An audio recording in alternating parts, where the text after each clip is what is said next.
আপোনালোকে জানে যে 22 মে তাৰিখে গুৱাহাটীৰ এখন হোটেলত মই অনানুষ্ঠানিকভাৱে 4টা দলৰ নেতৃবৃন্দক আমন্ত্ৰণ জনাইছিলোঁ চাহমেললৈ আৰু তাত আমি আনুষ্ঠানিকভাৱে নহ'লেও কিছু কথা আলোচনা কৰিছিলোঁ যিবোৰ কথা অসমৰ ভৱিষ্যতৰ লগত সম্পৰ্কিত আৰু যিবোৰ কথা আঞ্চলিকতাবাদৰ শক্তিশালী আঞ্চলিকতাবাদ গঢ়ি তোলাৰ ক্ষেত্ৰত অতি গুৰুত্বপূৰ্ণ তাত আপোনালোকে দেখা পাইছিলে যে আজি আমাৰ মাজত নাই ব্যস্ততাৰ কাৰণেতো আহিব নোৱাৰিলে তেখেতসকলৰ প্ৰতিনিধি আছে কি কয় ৰাইজৰ দলৰ অখিল গগৈ নাই অহা আজি কিন্তু তেওঁলোকৰ লগত 4গৰাকী প্ৰতিনিধি আমাৰ মাজত আছে আৰু সেই অনানুষ্ঠানিক আলোচনাত 22 তাৰিখৰ আপোনালোকে কিন্তু যথেষ্ট যদিও আপোনালোক নিজে আহি খা খবৰ লৈ পেলাই আমাক যথেষ্ট সহায় কৰিছিলে কথাবোৰ দিছিলে আৰু সেই লৈ পেলাই অসমত এটা ব্যাপক চৰ্চা আৰম্ভ হৈছিলে তাৰ পিছত আমি লক্ষ্য কৰিলোঁ যে অসমৰ বিভিন্ন ঠাইৰ পৰা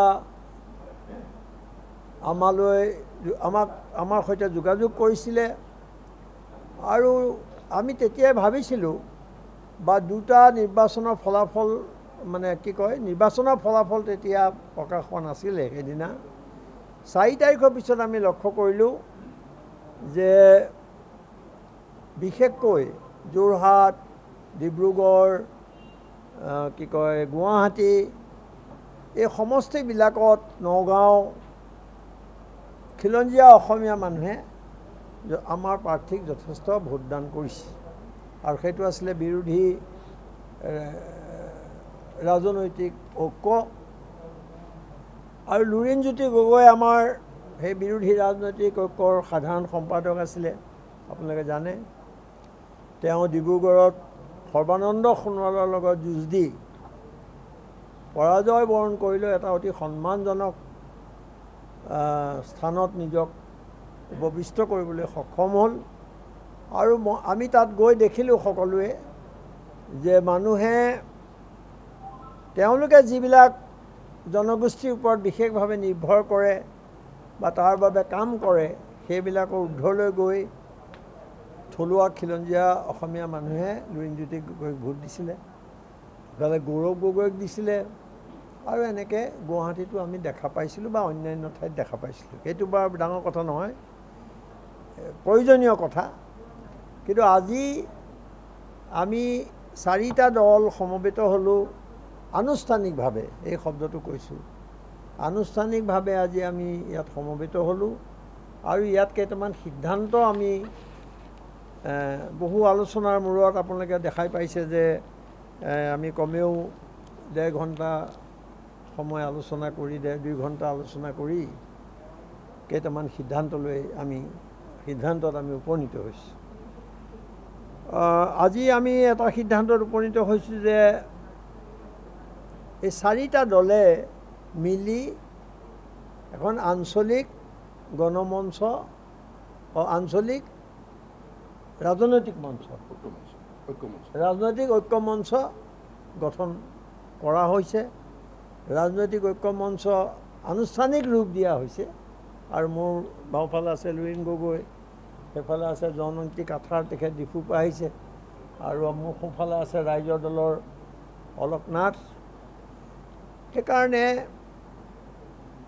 আমাৰ অন্যান্য নেতাসকল ইফালে বহি আছে ইয়াত অসুবিধাৰ কাৰণে তাত বহিছে এইটো হ'লে আমাৰ প্ৰথম সিদ্ধান্ত এটা প্ৰথম প্ৰস্তাৱটো হ'ল যে এখন সভা আজি আনুষ্ঠানিকভাৱে আমি 4টা দলৰ নেতৃত্ব বহিলোঁ আৰু এটা আঞ্চলিক ঐক্য মঞ্চৰ সকলোৱে পোষকতা কৰিছে আৰু সেইটো কাৰণে পৰিচালনা কৰাৰ কাৰণে সদ্যহতে বাকী কামবোৰ কৰিবৰ কাৰণে এখন আটাইকেইগৰাকী সভাপতিক লৈ পেলাই এখন আহ্বায়ক মণ্ডলী গঠন কৰা হৈছে আৰু দ্বিতীয়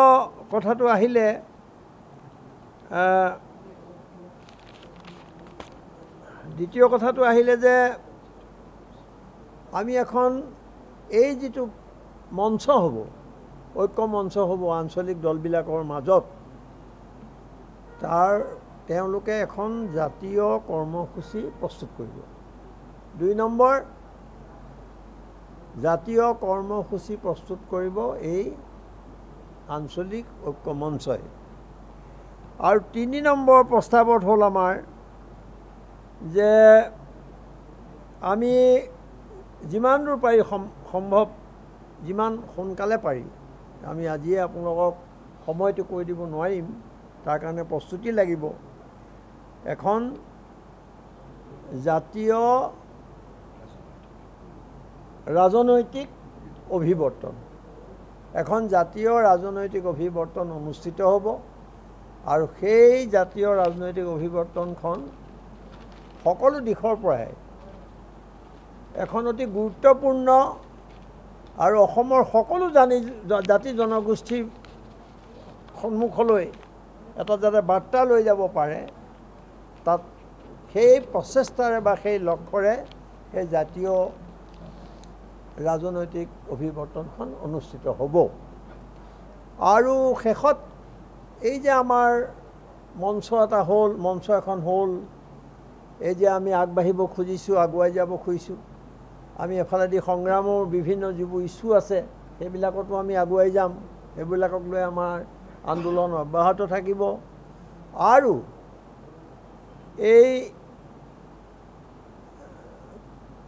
সেইকাৰণে এটা প্ৰশ্ন আহিব পাৰে, আপোনালোকৰ মনত উদয় হ'ব পাৰে যে বিৰোধী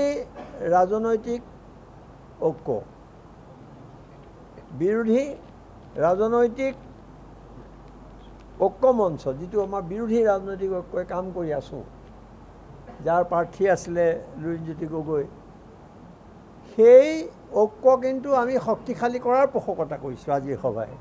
এইটো নহয় যে আমি ঐক্য মঞ্চ গঠন কৰিছোঁ, আঞ্চলিক দল সিফালে গুচি যাব খুজিছোঁ, সেইটো নহয়। বিজেপিৰ এইটো প্ৰস্তাৱ মই এনেকৈ লেখা হৈছে যে বিজেপি দলৰ যি গণবিৰোধী আৰু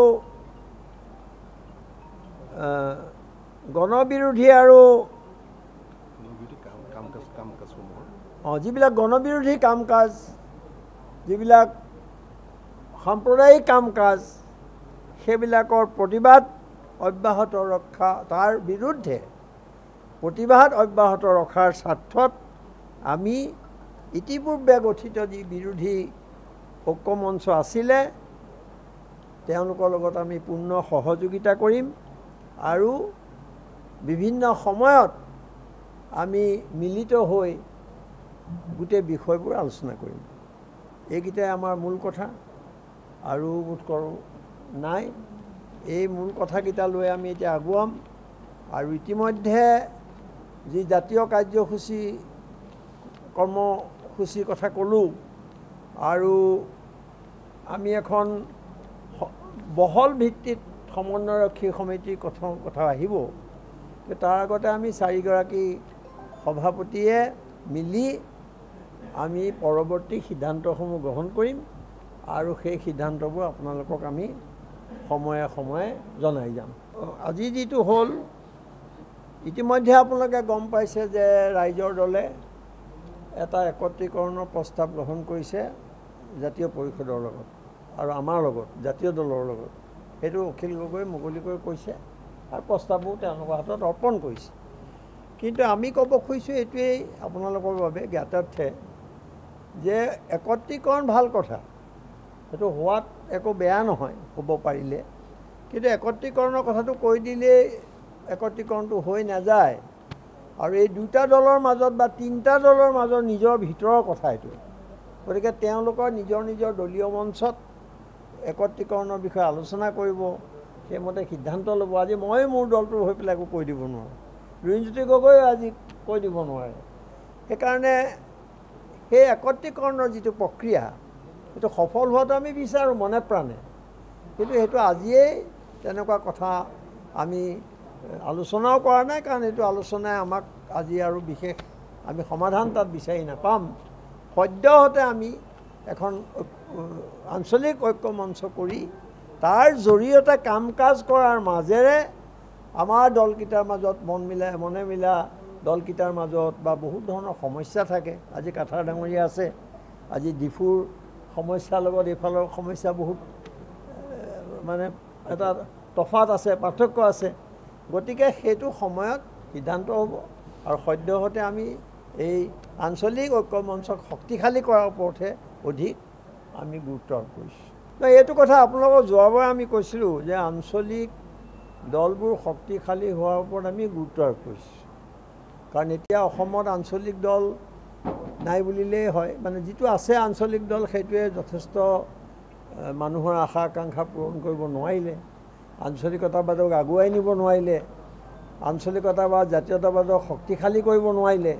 গতিকে আমি উদাহৰণ হিচাপে দেখিছোঁ যে আজি ভাৰতবৰ্ষৰ বিভিন্ন ঠাইত আঞ্চলিক দলবোৰক বাদ দি চৰকাৰে গঠন কৰিব নোৱাৰা অৱস্থা হ'ল। যিটো দলে ইমান হুলস্থুল কৰিলে, ইমান ক্ষমতাৰ কথা ক'লে, ইমান একো বাকী নাৰাখিলে বিৰোধীক ধ্বংস কৰিবৰ কাৰণে, সেই দলটোৱে অৱশেষত আঞ্চলিক দলৰ সহায় লৈ চৰকাৰ গঠন কৰিবলগীয়া হ'ল।